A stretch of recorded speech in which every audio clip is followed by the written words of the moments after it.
Welcome friends. இன்றைக்கி நம்ம retro ரெசிபீஸில் நெய் ததும்ப காசி அல்வா எப்படி பண்ணுறதுன்னு பார்க்கலாம். இது பண்ணுறதும் ரொம்ப ஈஸி, கம்மியான டைம் தான் பிடிக்கும்.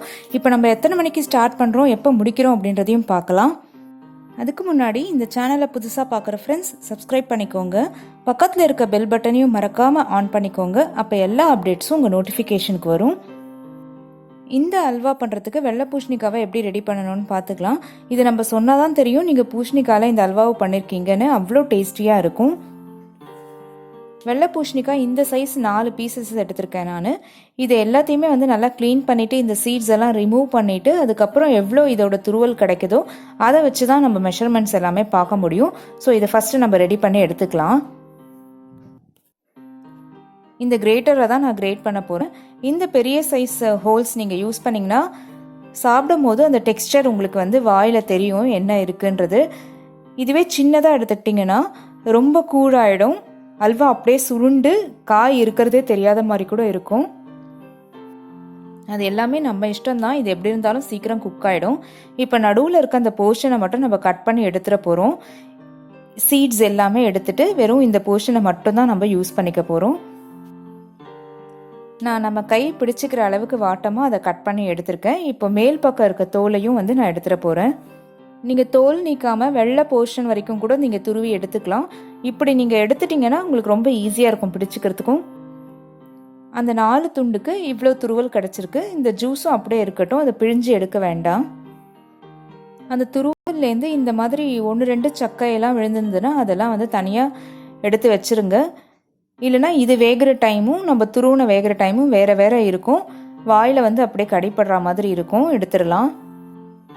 இந்த பூசணி தோல் நடுவில் எடுத்திருக்க அந்த போர்ஷன் சீட்ஸ் எதையுமே வேஸ்ட் பண்ண வேண்டாம். உங்களுக்கு தோட்டமோ செடியோ வச்சுருந்தீங்கன்னா போட்டுருங்க. 1 கப் பூசணி துருவலுக்கு 3/4 கப் சர்க்கரை எடுத்திருக்கேன். இது கரெக்டாக இருக்கும். முந்திரி 1-2 உடச்சி நல்லா ஒரு கைப்பிடி அளவு எடுத்திருக்கேன். ஒரு 2 ஏலக்காவை தட்டி எடுத்திருக்கேன். நான் இன்றைக்கி ஆர்டிஃபிஷியல் ஃபுட் கலர் தான் யூஸ் பண்ணுறேன், கேசரி கலர். நீங்கள் வேண்டாம்னு நினச்சிங்கன்னா குங்குமப்பூவை ஒரு வெதுவெதுன்னு பால்லையோ இல்லைனா வெந்நீர்லேயோ ஊற வச்சு சேர்த்துக்கலாம். நெய் 2 டீஸ்பூன் இல்லைனா 1 டேபிள் ஸ்பூன் எடுத்துக்கோங்க. இது இல்லாமல் நம்ம இன்றைக்கி ஸ்பெஷலாக அதில் ஒரு சின்ன டம்ளர் பால் சேர்க்க போகிறோம். ஒரு 100 ml இருக்கும். இது நல்ல டேஸ்ட் கொடுக்கும். இதெல்லாம் ரெடி பண்ணி வச்சதுக்கப்புறமா இப்போ டைம் பார்த்துக்கோங்க. 7:25 ஆகுது. 15 நிமிஷத்தில் கூட நம்ம பண்ணிடலாம். ஒரு பேனில் துருவி வச்சுருக்க வெள்ளை பூசணியை சேர்த்துருக்கேன்.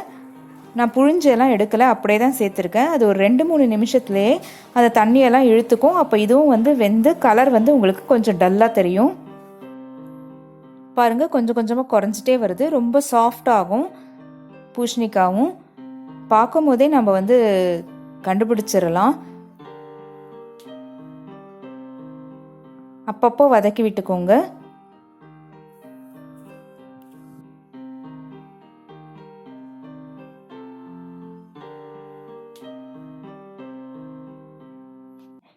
இப்போ பாருங்கள், அந்த பூசணி மட்டும் மொத்தமாக இப்படி திரும்பி வரும். தண்ணியெல்லாம் ட்ரை ஆகிருக்கு. இந்த ஸ்டேஜில் நம்ம எடுத்து வச்சுருக்க பாலை சேர்த்துடலாம் கொஞ்சம் கொஞ்சமாக. இது இந்த பால்லையே இன்னும் கொஞ்சம் வெந்து இன்னும் சுருங்கும் போது நல்ல டேஸ்ட் கொடுக்கும். பால் சேர்க்காமையும் நீங்கள் செய்யலாம். அந்த மாதிரி செய்யும் போது பூசணியை புழிஞ்சு ஃபஸ்ட்டு நெய்யில் வதக்கிக்கோங்க. காய் வெந்தாச்சான்னு கரண்டிலேயே செக் பண்ணி பாருங்கள். நல்லா வெந்திருக்கு. இப்போ இந்த பால் மட்டும் கொஞ்சம் குறைஞ்ச உடனே நம்ம சர்க்கரையை சேர்த்துடலாம். கலர் பாருங்கள் எப்படி வந்திருக்கு, சுருண்டு வருது.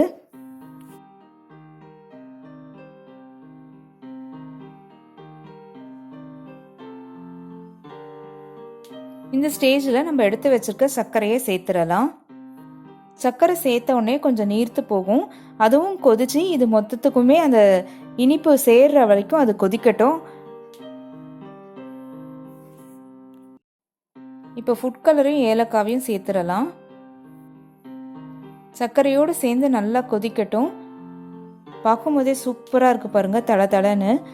இதில் நம்ம இன்னும் நெய் சேர்த்த அப்புறம் சும்மா ஜம்முன்னு இருக்கும். இப்போது நல்லா மிக்ஸ் பண்ணிகிட்டே வாங்க, கைவிடாமல். நம்ம சர்க்கரை சேர்த்ததுக்கப்புறமும் அது நீர்த்து போனது எல்லாமே குறைஞ்சி நல்லா அல்வா பதத்துக்கு வந்தாச்சு. இன்னொரு 1 or 2 minutes தான். இப்போ எடுத்து வச்ச நெய்யில் நான் 1 ஸ்பூன் இதில் சேர்க்குறேன். மீதி 1 ஸ்பூன் தாளிப்புக்காக வச்சுருக்கேன். நெய் சேர்த்து வதக்கினதுக்கப்புறம் பாருங்கள் அல்வா நல்லா மினு மினு மினுன்னு வந்தாச்சு. அல்வா பதம் சூப்பராக இருக்குது. சூப்பரான காசி அல்வா ரெடி ஆகிட்டே இருக்குது சுட சுட. முந்திரியை வறுத்துக்கலாம். ப்ரௌன் ஆகட்டும், கோல்டன் ப்ரௌனாக.